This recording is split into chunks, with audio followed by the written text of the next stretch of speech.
നമസ്തേ നമസ്തേ നമസ്തേ. ശ്രീ മഹാദേവൻ എല്ലാ രീതിയിലും അനുഗ്രഹിക്കട്ടെ. എല്ലാ ഗുണങ്ങളും ഐശ്വര്യങ്ങളും സമൃദ്ധിയെല്ലാം ശ്രീ മഹാദേവൻ നിങ്ങൾക്കെല്ലാവർക്കും തരട്ടെ. എല്ലാവർക്കും വേണ്ടി പ്രാർത്ഥിക്കുന്നുണ്ട്.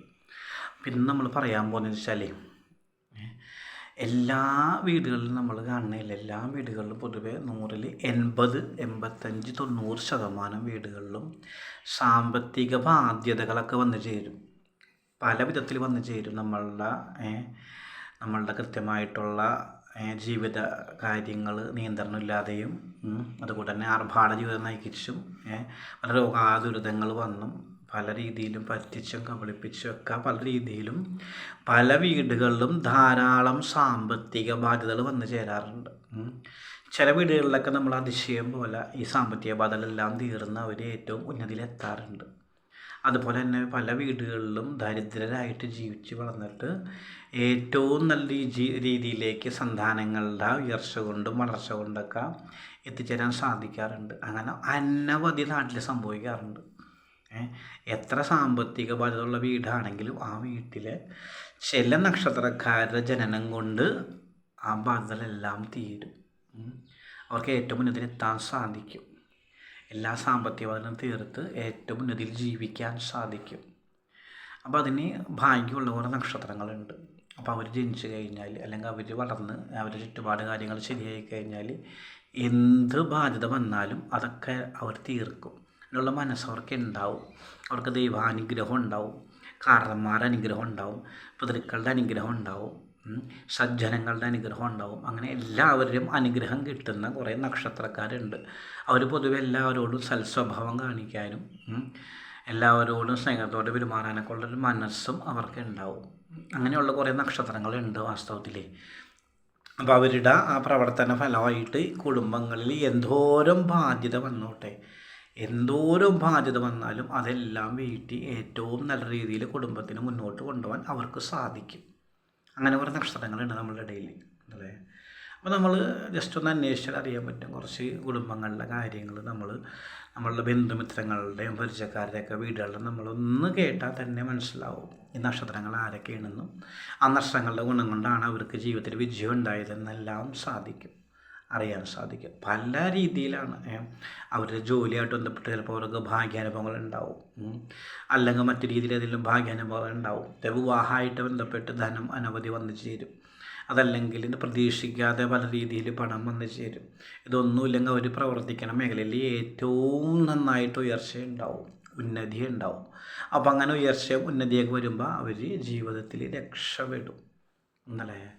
അപ്പം അങ്ങനെ ഉള്ള ഒരു പ്രധാന നക്ഷത്രമാണ്. അതായത് ഇങ്ങനെ കുടുംബത്തിൽ സാമ്പത്തിക ബാധ്യത വന്നാൽ ഏറ്റവും ഭംഗിയായിട്ട് അതെല്ലാം ഒഴിവാക്കി ഏറ്റവും ജീവിതത്തിൽ വിജയസാധ്യത ഉണ്ടാക്കാൻ സാധിക്കുന്ന ഒരു പ്രധാന നക്ഷത്രമാണ് ആയില്യം നക്ഷത്രം. ഈ ആയില്യം നക്ഷത്രം പുരുഷന്മാർ ചില ഗൃഹത്തിൽ ജനിച്ചു കഴിഞ്ഞാൽ അവർക്ക് ഏറ്റവും സമൃദ്ധിയായിട്ട് ജീവിക്കാനും വളരാനെല്ലാം സാധിക്കും. ആ കുടുംബത്തിൻ്റെ യശസ് വളർത്തിയെടുക്കാൻ സാധിക്കും. ആ കുടുംബത്തിൻ്റെ സാമ്പത്തിക ബാധ്യതകളിൽ നിന്ന് ഒഴിവാക്കിയെടുക്കാൻ സാധിക്കും. അതുപോലെ എൻ്റെ നക്ഷത്രമാണ് രേവതി നക്ഷത്രം. ഈ രേവതി നക്ഷത്രക്കാർ ജനിച്ച് വളർന്ന് അവർക്ക് ജോലി കാര്യങ്ങളും അല്ല എന്ത് തൊഴിലാണെങ്കിലും അതിനകത്ത് അവർക്ക് മികവ് നേടാൻ സാധിക്കും. അനവധി ധാരാളം ധനം സമ്പാദിക്കാൻ സാധിക്കും. ഏറ്റവും നന്നായിട്ട് കുടുംബത്തെ നോക്കാനും കുടുംബത്തെ വളർത്താനെല്ലാം സാധിക്കും ഈ രേവതി നാളുകാർക്ക്. അതുപോലെ തന്നെ ഒരു നക്ഷത്രമാണ് ഭരണി നക്ഷത്രം. അവർക്കാണെങ്കിലും കുടുംബത്തിൻ്റെ ഉന്നതിയിലേക്ക് പ്രവർത്തിക്കാൻ സാധിക്കും, സാമ്പത്തിക ബദലുകൾ തീർക്കാൻ സാധിക്കും, കുടുംബത്തിലെ ഐക്യത ഉണ്ടാക്കാൻ സാധിക്കും, കുടുംബത്തിന് സൽപ്പര്യം ഉണ്ടാക്കാൻ സാധിക്കും. അങ്ങനെയൊക്കെയുള്ള കുറേ ഗുണങ്ങൾ ആ നക്ഷത്രത്തിനുണ്ട്. അതുപോലെ അശ്വതി, രോഹിണി ഈ നക്ഷത്രക്കാർക്കുണ്ട് അതുപോലെ തന്നെ ഗുണങ്ങൾ. അവരും ജനിച്ചു വളർന്ന് തന്നെ കുടുംബത്തിൽ എത്ര സാമ്പത്തിക ബാധ്യത വന്നാലും എത്ര ധനത്തിന് ക്ലേശങ്ങൾ വന്നാലും അതിൽ നിന്നെല്ലാം അവരെ മോചിതരാക്കാൻ അവരെ കൊണ്ട് സാധിക്കും. അതുപോലെ തന്നെ പൂയം നക്ഷത്രം, പുണർദം നക്ഷത്രം, അനിഴം നക്ഷത്രം, ചോതി നക്ഷത്രം, ഉത്രാടം നക്ഷത്രം, തിരുവോണം നക്ഷത്രം ഈ നാളുകാർക്കും ഇതുപോലെ തന്നെ ഏറ്റവും നല്ല രീതിയിൽ ഗൃഹം നോക്കാനും ഗൃഹത്തിന് ഉന്നതി ഉണ്ടാക്കിയെടുക്കാനും ഗൃഹത്തിൽ വന്നു ചേരുന്ന സാമ്പത്തിക ബാധ്യതകൾ നീക്കാനെല്ലാം ഇവരെ കൊണ്ട് സാധിക്കും.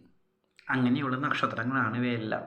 അപ്പോൾ ഈ നക്ഷത്രക്കാരുണ്ടെങ്കിൽ നിങ്ങൾ ഭയപ്പെടാനില്ല, നിങ്ങൾക്ക് സന്തോഷമായിട്ട് മുന്നോട്ട് പോകാം. ഇവരേതെങ്കിലും രീതിയിലൊക്കെ ഇവർക്ക് ഉന്നതി ഉണ്ടാക്കിയെടുക്കാൻ സാധിക്കും. അവരുടെ സൽക്കർമ്മം കൊണ്ടും അവരുടെ വളർച്ച കൊണ്ടും ഗൃഹത്തിന് ഐശ്വര്യം ഉണ്ടാവും, മേൽഗതി ഉണ്ടാവും, സാമ്പത്തിക ബാധകൾ ഒഴിവാകും. ഒരു സംശയം വേണ്ട. 100-ൽ 99% ഇത് സക്സസ് ആവുന്ന ഒരു കാര്യമാണ്. സംശയം വേണ്ട. നാളുകാർക്ക് അനവധി പ്രത്യേകതകളും അനവധി ഗുണങ്ങളെല്ലാം ഉള്ള നക്ഷത്രങ്ങളാണ് ഈ പറഞ്ഞ നക്ഷത്രങ്ങൾ. അപ്പം അതുകൊണ്ട് തന്നെ ഈ നക്ഷത്രക്കാർ ജനിച്ച് നമ്മൾക്ക് വളർന്ന് വന്നു കഴിഞ്ഞാൽ കുടുംബത്തിന് എല്ലാ ഐശ്വര്യങ്ങളും ഗുണങ്ങളും സമൃദ്ധികളും എല്ലാം വന്നു ചേരും. എത്ര സാമ്പത്തിക ബാധ ഉണ്ടെങ്കിലും അതെല്ലാം അവർ ഒഴിവാക്കിയെടുക്കും. അവർ വളർന്ന് ഗൃഹത്തിന് ഏറ്റവും മുൻപന്തിയിലെത്തിക്കാൻ സാധിക്കും, ഏറ്റവും ഉന്നതിയിലെത്തിക്കാൻ സാധിക്കും. അങ്ങനെയൊക്കെയുള്ള നാളുകാരാണ് ഈ നക്ഷത്രക്കാർ. ഒന്നും കൂടി പറയാം. നക്ഷത്രങ്ങൾ അശ്വതിയുണ്ട്, ഭരണിയുണ്ട്, രോഹിണി നക്ഷത്രമുണ്ട്, പുണർദം നക്ഷത്രമുണ്ട്, പൂയം നക്ഷത്രമുണ്ട്, ആയില്യം നക്ഷത്രമുണ്ട്, അനിഴം നക്ഷത്രമുണ്ട്, ചോതി നക്ഷത്രമുണ്ട്, ഉത്രാടം നക്ഷത്രമുണ്ട്, തിരുവോണം നക്ഷത്രമുണ്ട്, അതുപോലെ തന്നെ രേവതി നക്ഷത്രമുണ്ട്. ഈ നാളുകാർക്ക് അങ്ങനെ ഒരു ഗുണങ്ങൾ പറയുന്നുണ്ട്. വളരെ വിശേഷമായിട്ട് തന്നെ അവർ ഏറ്റവും എല്ലാ കാര്യങ്ങളിലും ഉന്നതി ഉണ്ടാക്കാൻ സാധിക്കും. അവർക്ക് അവരുന്നതി കൊണ്ട് തന്നെ ഗൃഹം ഏറ്റവും ഉന്നതിയിലെത്തും. എത്ര ബാധ്യതയുണ്ടെങ്കിലും അതിൽ നിന്നൊക്കെ മുതിരായിട്ട് വരാൻ സാധിക്കും, സംശയം വേണ്ട.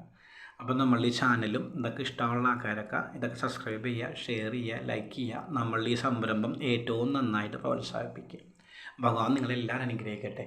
എല്ലാ ഗുണങ്ങളും ഐശ്വര്യങ്ങളും സമൃദ്ധികളും എല്ലാം ഭഗവാൻ തരട്ടെ. ശുഭദിനാശംസകൾ എല്ലാ നമ്മളും നേരുന്നു. ഓം നമഃ ശിവായ, ഓം നമഃ ശിവായ, ഓം നമഃ ശിവായ.